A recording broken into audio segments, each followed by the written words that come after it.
Hai acquistato un volo ma è la prima volta che sali su un aereo?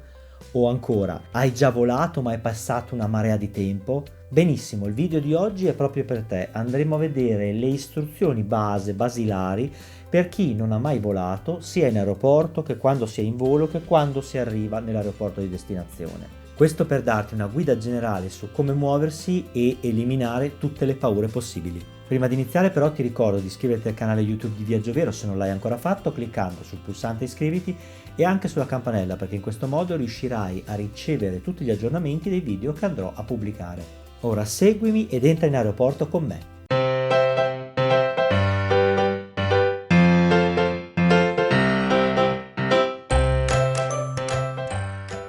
Partiamo dal fatto e dal presupposto che tu abbia già il volo aereo. Come e dove acquistare un volo aereo non è oggetto di questo video.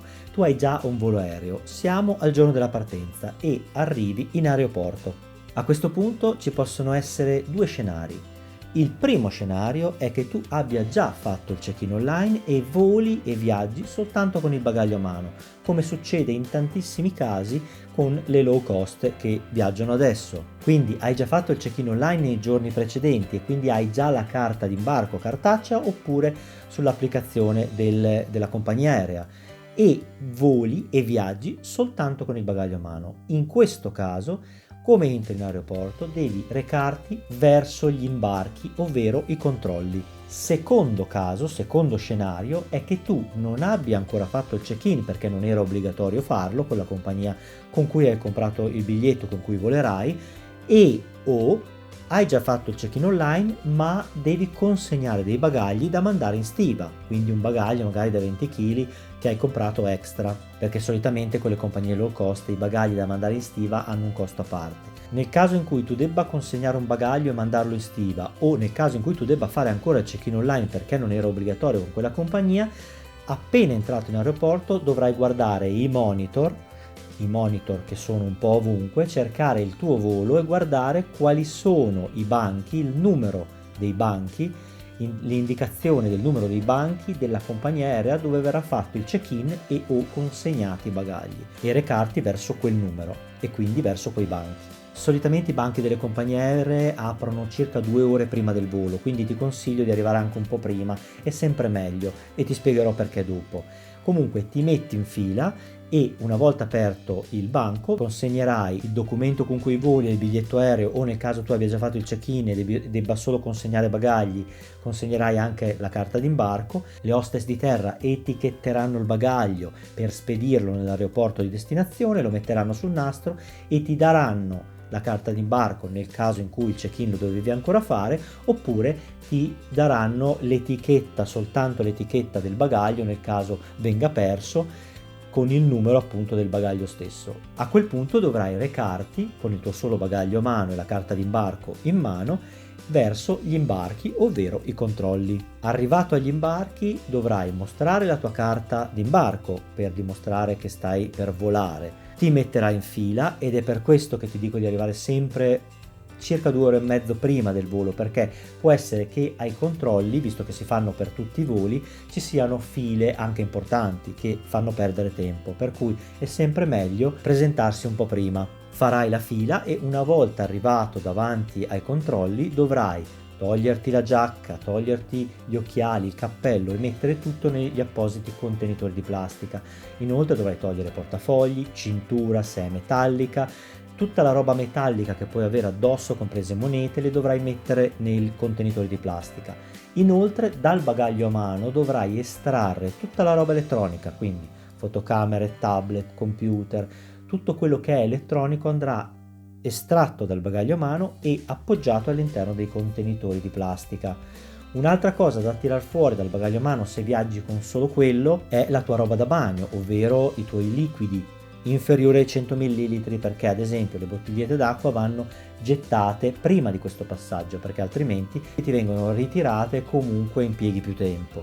Quindi tutto quello che è sotto i 100 ml deve essere chiuso in una busta di plastica trasparente ed è estratto dal bagaglio a mano e messo insieme alla roba elettronica eccetera nel contenitore di plastica. A quel punto, posizionati tutti gli oggetti nei contenitori di plastica e mandati avanti per passare sotto i controlli dell'addetto, tu attraverserai il metal detector e se non hai metalli non suonerà e ti potrai mettere dall'altra parte del nastro per ricevere i tuoi oggetti. Può capitare che l'addetto non veda bene qualcosa all'interno del tuo bagaglio a mano o voglia controllare qualcosa e allora ti chiederà la possibilità di perquisire il tuo bagaglio a mano. Poco male, gli darai la possibilità di farlo, lui lo farà e dopo ti lascerà passare. A questo punto dovrai recuperare tutta la tua roba, reinserire tutta la roba all'interno del bagaglio a mano. Mi raccomando, questo è un momento un po' delicato perché spesso nell'agitazione ci si dimentica qualcosa, bisogna rivestirsi, rimettersi la cintura. Una cosa che mi raccomando sempre è quella di stare attenti a ricordarsi bene dove si sono messi il documento e la carta d'identità. Io personalmente li tengo sempre in una tasca posteriore o nella tasca di una camicia, perché tanto non è roba metallica e quindi non suona e la tengo addosso a me. Se la vuoi mettere all'interno del bagaglio a mano dopo che te l'hanno controllata non è un problema, però ricorda dove l'hai messa. Ho visto purtroppo varie volte persone che scordavano la carta d'identità o la carta d'imbarco proprio lì ai controlli e dopo è un problema grave. Recuperato il tutto, a questo punto ti girerai e di lì a qualche metro avrai una serie di monitor dove andrai a cercare il tuo volo e dove sarà indicato il gate, ovvero la porta dove verrà eseguito poi l'imbarco. In realtà, se sei arrivato piuttosto presto, potrebbe essere che, e questo capita soprattutto negli aeroporti più grandi, non è ancora indicato il numero del gate, il numero della porta da cui verrà imbarcato il tuo volo e quindi sarà indicato un orario in cui apparirà poi il numero del gate, il numero della porta. Nessun problema. Da quel punto lì in poi puoi muoverti e puoi girare fra i negozi, perché ci sono i negozi, ci sono i duty free, bar, ristoranti, puoi fare quello che vuoi.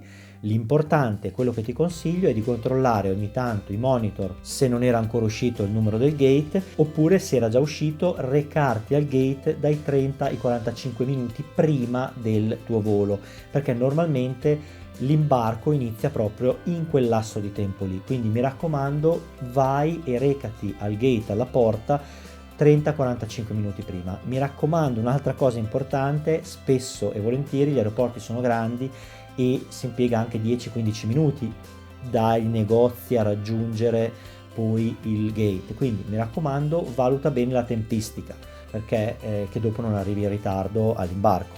Per i voli internazionali extra UE, a questo punto dopo i negozi ci potrebbe essere un nuovo controllo da parte delle forze dell'ordine della carta d'imbarco e dei documenti, ma solo per i voli extra UE, fuori dall'Europa. Una volta al gate, quando apriranno, ti metterai in fila e passerai davanti alle hostess di terra, mostrerai il documento con cui viaggi e la carta d'imbarco. La carta d'imbarco verrà strappata, te ne verrà lasciato soltanto un pezzo e a quel punto potrai salire sull'aereo. Una volta sull'aereo, recati al posto indicato sul biglietto, mi raccomando, sulla carta d'imbarco, infila il tuo bagaglio a mano o sulla cappelliera o nel sedile davanti a te, posto davanti a te, sotto il sedile davanti a te, se ci sta è forse meglio lì, e poi siediti e allacciati la cintura e aspetta il decollo. In volo le istruzioni sono relativamente poche. Se non ti devi alzare per andare in bagno o per qualsiasi cosa, mi raccomando, quando stai seduto tieni sempre allacciata la cintura di sicurezza. Non è una cosa che ti dico per essere troppo fiscale, ma perché è sicurezza.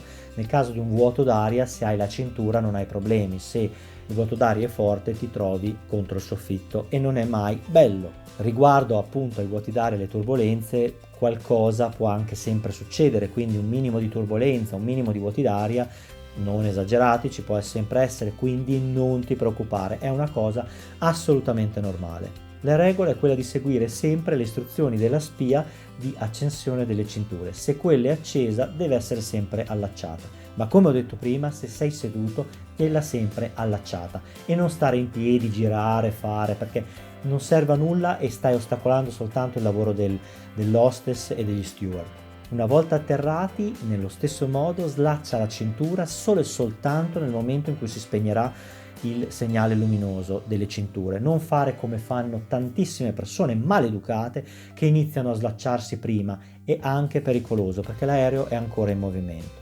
A quel punto, quando si fermerà e si spegnerà il segnale, ti potrai slacciare la cintura, recupererai i tuoi bagagli, ti alzerai, recupererai i tuoi bagagli e uscirai dall'aereo. Mi raccomando, quando atterri, non applaudire, non applaudire. Signori, è il loro lavoro. Non è che io quando salgo su un autobus a Milano e quando scendo poi applaudo l'autista. Ha fatto il suo lavoro e la stessa cosa vale per l'aereo. Non ha fatto niente di esagerato. È quello il suo lavoro, nemmeno lui voleva fare un atterraggio diverso da quello che ha fatto. Se è andato tutto bene, come sempre accade, è normale ed è il suo lavoro, quindi non si applaude. Entrati in aeroporti, una volta scesi dall'aereo, gli scenari sono ancora due. Nel caso in cui tu abbia viaggiato con il solo bagaglio a mano, quindi non hai bagagli da andare a ritirare, seguirai le frecce per l'uscita, exit, salita, a seconda del paese in cui sei. Comunque seguirai le frecce per l'uscita e se il volo è europeo, allora uscirai direttamente. Se il volo è extra UE, quindi fuori dall'Europa, ci sarà un controllo in cui dovrai mostrare il documento con cui hai viaggiato e ti verrà rilasciato il permesso di entrare nel paese e poi uscirai. Secondo scenario, devi andare a ritirare i bagagli che hai mandato in stiva. Benissimo, dovrai seguire le frecce per il baggage reclaim o baggage claim. Non è un problema, le frecce sono sempre quelle. Seguirai e nel caso in cui sei in un volo europeo arriverai direttamente ai nastri numerati, ci sarà il tuo volo con il numero del nastro in cui arrivano i bagagli, oppure dovrai prima fare i controlli doganali, quindi ti verrà rilasciato il permesso di entrare nel paese, poi andrai a ritirare i bagagli e da lì all'uscita. Le istruzioni sembrano tantissime, ma in realtà è davvero semplice, basta avere un attimo di tranquillità e pazienza senza agitarsi e si riesce a fare tutto. Non ti preoccupare, volare è una cosa normalissima, è una cosa sicurissima e comodissima, quindi non esitare a spostarti con i voli aerei. Ti ricordo di seguirmi anche sugli altri miei social, la pagina Facebook di viaggiovero.com, fai mi piace e diventa fan, su Instagram mi trovi come @viaggiovero e ci sono anche le stories giornaliere dove ho altri contenuti rispetto a quelli che pubblico qui su YouTube. Se questo video ti è piaciuto, pollice verso l'alto, aiuta a crescere il canale e qui sotto vedi la facciona sorridente se non sei ancora iscritto che è cliccandola ti iscrivi, ma ricordati anche di cliccare sulla campanella perché in questo modo sarai sempre aggiornato su tutti i video che pubblicherò. Ciao da Cristiano di viaggiovero.com.